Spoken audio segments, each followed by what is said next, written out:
Hi there, everyone. This is Tony here. We are here at the Lawazi Data Hackathon workshop here in Cape Town, and we have one of the participants here with us.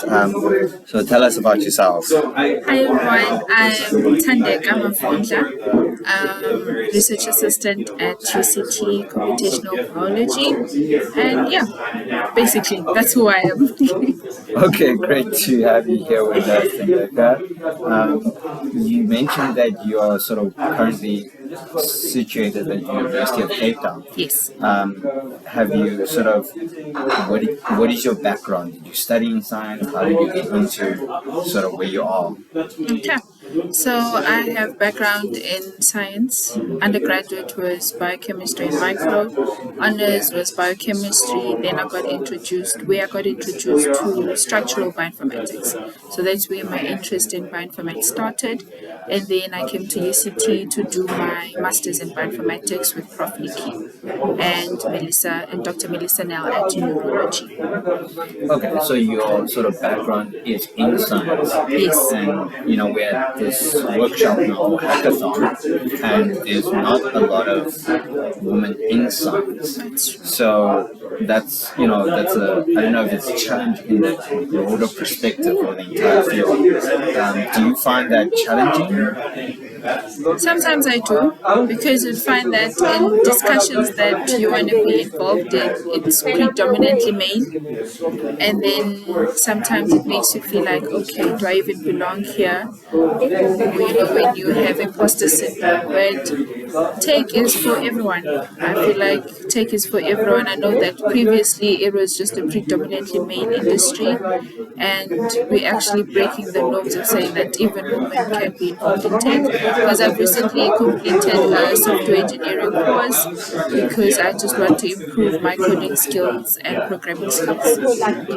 Certainly.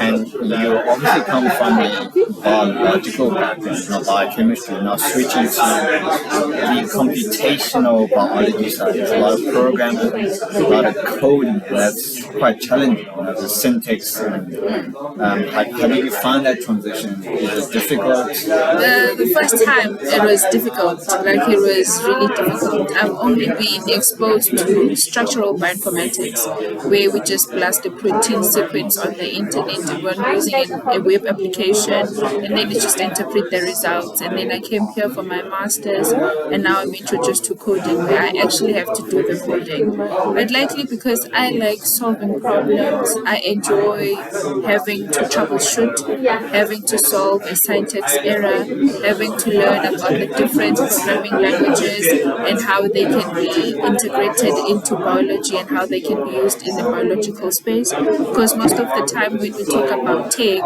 all we hear about is the industry, but never how we can actually use tech in the biological environment. So it was nice to actually see that come together. Okay, and then you mentioned you're sort of a problem solver. We're in this world of fourth industrial revolution with the digital age, and there's more challenging problems, more digital space that people are exploring into. And as you sort of embark on your journey as a master's student, how do you sort of envision your future, or how do you see where this is going to take you, whether it's career-wise or academic-wise? Career-wise is that I'd like to see how I can incorporate programming in terms of software engineering and how I can integrate it with science.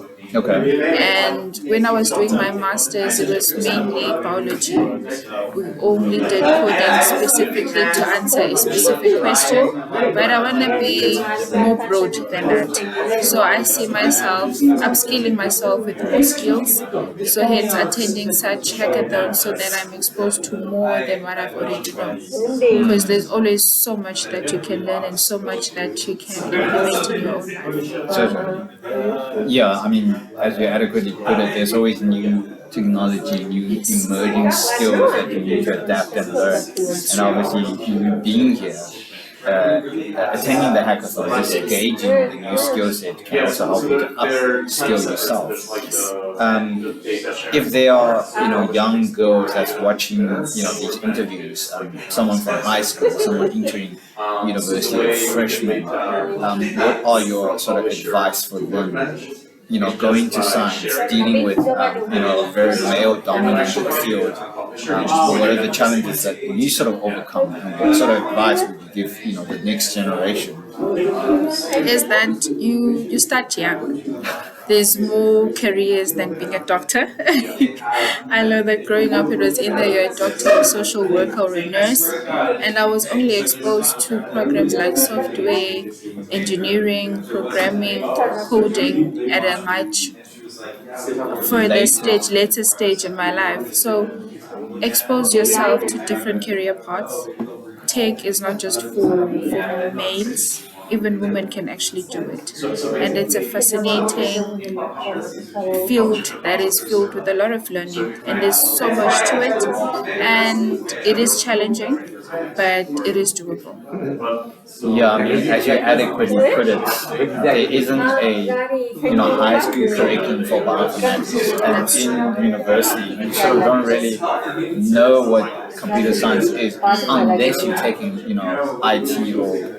So if you're not exposed to that area, your parents can't really tell you because they don't know, and your friends are also not in that expertise. So there's no way for you to get exposure, and only when you're doing your finish your undergrad, you go into postgrad, then you learn about computational biology, this, and then you sort of explore.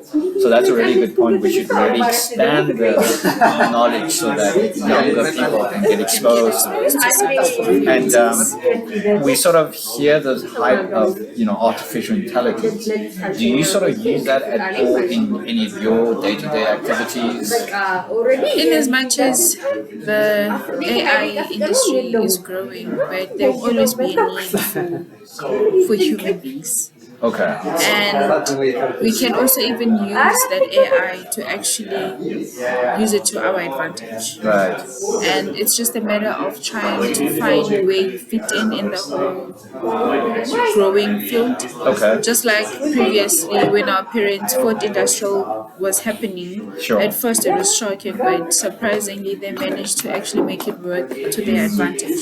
So it's the same with us, is that we learn about it, understand it, and know where we fit into it and how we can make it work to our advantage.